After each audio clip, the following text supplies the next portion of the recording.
So hi everyone, hope you're doing really well. Welcome to this episode where I have a question for you. Would you like to raise hundreds of thousands of pounds to go and build your own property investment portfolio? And if the answer to that question is yes, then you're definitely in the right place.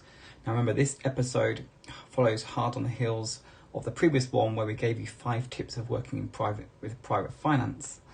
And the very first of those was have a very good and solid business plan. It's the bedrock of all subsequent conversations. So what we thought we'd do then is dedicate an entire episode just looking at a business plan, and what we're going to do in a minute is share the key structure of our own very current business plan, the one that we use at the moment.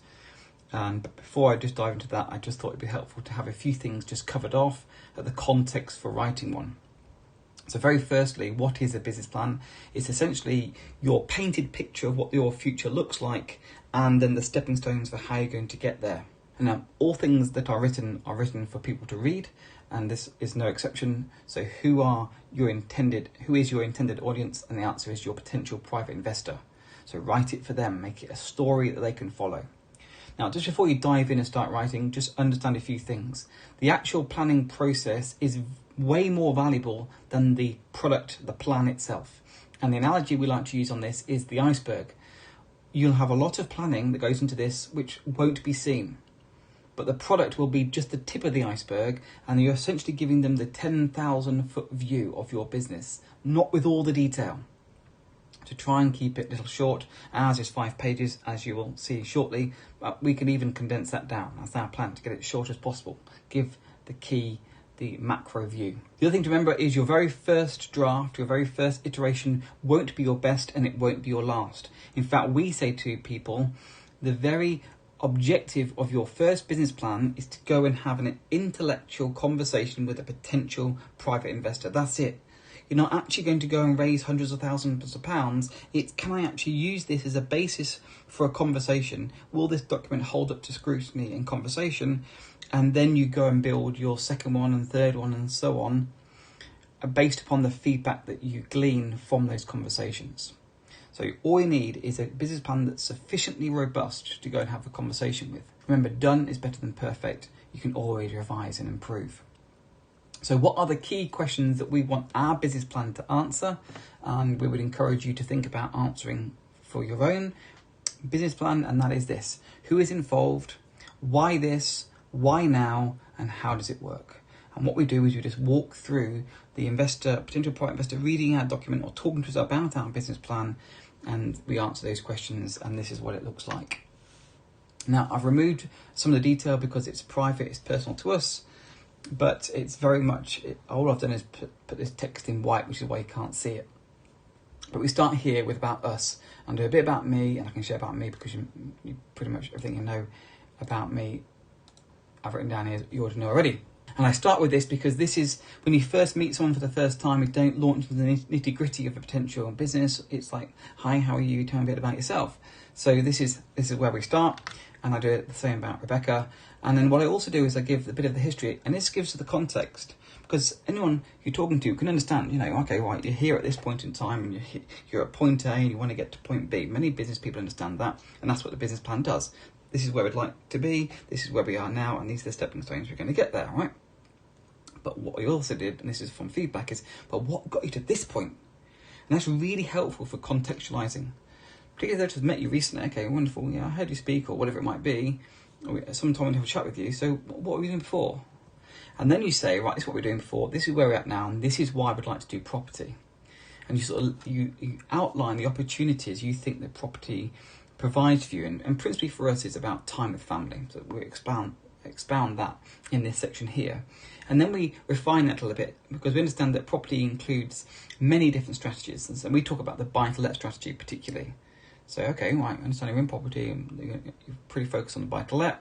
Okay, and then you talk about, if you're going to do buy-to-let, you're going to need customers, right? So who are your customers going to be? So then we say, well, this is what we'd like to do. We'd like to produce homes for long-term family tenants. And then you say, okay, well, why would you want that? And you say, well, this is because this is the commercial business case for this. This is the profit that you can get from working with family tenants. So we talk about that, because obviously your business potential private investors are going to want to know about how you're going to generate profit. Why is it profitable? And this section then is probably one of the most exciting sections in the entire business plan that came in after several conversations and several revisions, but this is really what they're interested in. Okay, so what you've got here is that here's a problem and you've found a potential way of solving it, and you're going to be able to monetize that solution. And what you really want to do, this is what we do, is we say why this is a good solution for all three stakeholders, all three parties. It's good for us, it's good for the private investor, and it's good for the family tenant. Why? So it's like, okay, great. So I can make some money, you can make some money, but they're not being mistreated. You're not taking advantage of someone, you're providing a really good service. And it's okay, well, I understand that. So you're going to do property, you're going to do buy-to-let, and you're going to work with family tenants, your customers. So how does that work exactly? So what we do then is we then walk them through this 7-step, which we've done a separate playlist on this. You may have already seen that. If you haven't, there's an iCard on screen. You can click on that. Alternatively, you can wait to the end of the video. I'll leave a link for that and also put a link in the description. But basically, we view properties, we analyse them, we then go and submit offers, and we purchase the ones that we say yes to, we add value, we find a family tenant, and then we go and refinance it. Okay, great. Remember, you're not doing the nitty-gritty, you're just doing a 10,000-foot view. Is this sufficient information for a complete stranger to understand how your business generates a profit, how it works? And coming back to this point 4, we purchase properties that have to have a yes to these answers. It's these 6 questions. And I have done a separate episode on that as well. So see the iCard on screen, video at the end, link in the description. And we start with the very first question. And if it's a yes, we move to the second question. If it's a yes, we move. As soon as we get to a no, we'll move on to the next property. They have to be answered, all 6 in that order. And then we say, why? Why do we have to have all these 6 questions answered before we go and buy a property? And guess what we refer back to? We refer back to us as business owners, our private investors, and our family tenants. So why is it good for all 3? And I say, okay, great, I understand you're going to do these 7 steps, and it all starts with having to have a property you can go and view. Okay, so what sort of property? Well, we have to find the right property and the right price. So we talk about placement and we talk about prices, and we explain why. Not in a massive amount of detail. I could probably talk about it for an hour, but I've done a number of lines. And then we say, well, after we've got one, we have to add value, right? That's one of these things here. We have to add value. So then we talk about how we add value. And again, this adding value is a massive. It starts on the property inspection, which I've talked about before, taking good notes, doing good drawings, producing a schedule of works, producing costings, working with rate cards, working with specifications, working with contracts, and so on. It's a involved stage, but you just give the 10,000-foot overview. This is how we add value.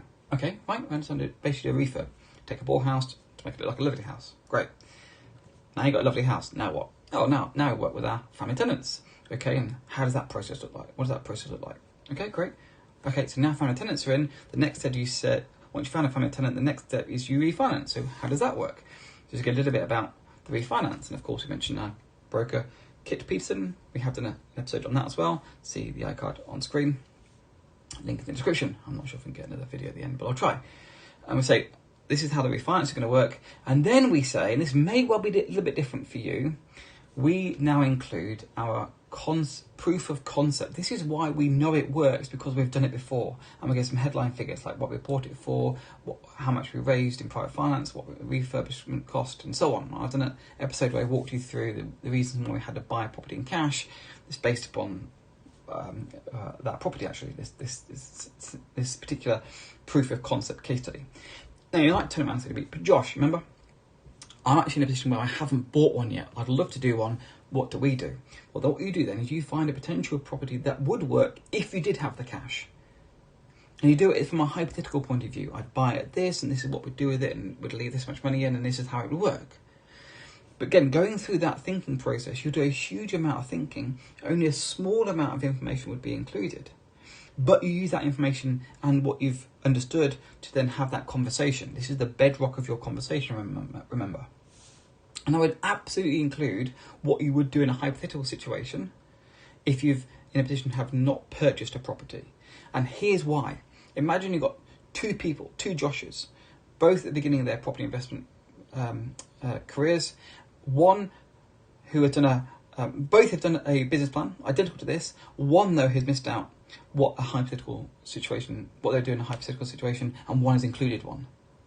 and you've got one investor listening to both of them, who do you think they'd choose? It's most likely they'd go over the person who has already had a think about what they would do hypothetically. So even if you haven't purchased one, give a hypothetical what you would do. Just use something of Rightmove, of Zoopla, off the portals. Completely reasonable. Just be honest.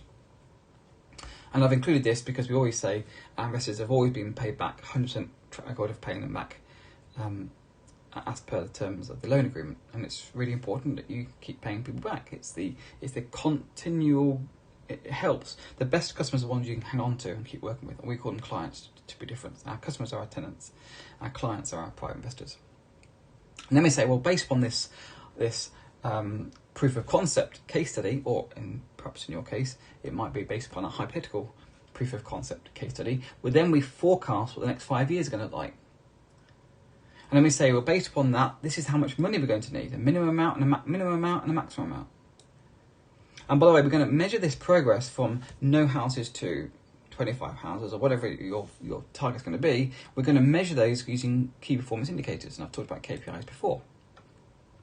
So I'm going to have to do this many phone calls and this many inspections and this many offers and this many purchases and so on. And I just put down all the key numbers. And then you say, well, I'm going to need these resources to go and achieve those KPIs. And then I say, if I have those resources, these are going to be the opportunities that await. This is what I foresee the opportunities to be. And I explain what the opportunities are. And then I say, by the way, if we are going to work with a potential private investor, this is how the onboarding process works. And I just delineate in numerical form the key steps for onboarding a potential private investor. And then I leave, here's a bit of a call to action, a little bit veiled, but I say, look, if you'd like to find out more, we'd direct people to look at our website. In fact, hardly anyone really uses our website, but perhaps it's because it's so rubbish. But we're going to do a bit better. But we've got a little bit of a call to action then. If after that conversation they think, I'm going to do a bit of more digging, a bit more DD, a bit more research, they can go and have a look at what we've done. And then I leave it back on us, because we are the people who are going to go and do the work. We want the investors to feel that basically we're doing everything for them. We're doing all the heavy lifting. They have to read a contract, sign it, and at the end receive their money and confirm they've had it, essentially. A bit more to that, but very, very little work. So we said we're going to constantly review our process and our business plan as part of our plan, do, review commitment. And truly, this actual business plan is going to be reviewed this month, October 2022. And I just close with a quote, why we call ourselves Found a Property. I think it's important. Because otherwise, why founded? Where did that come from? And that's why.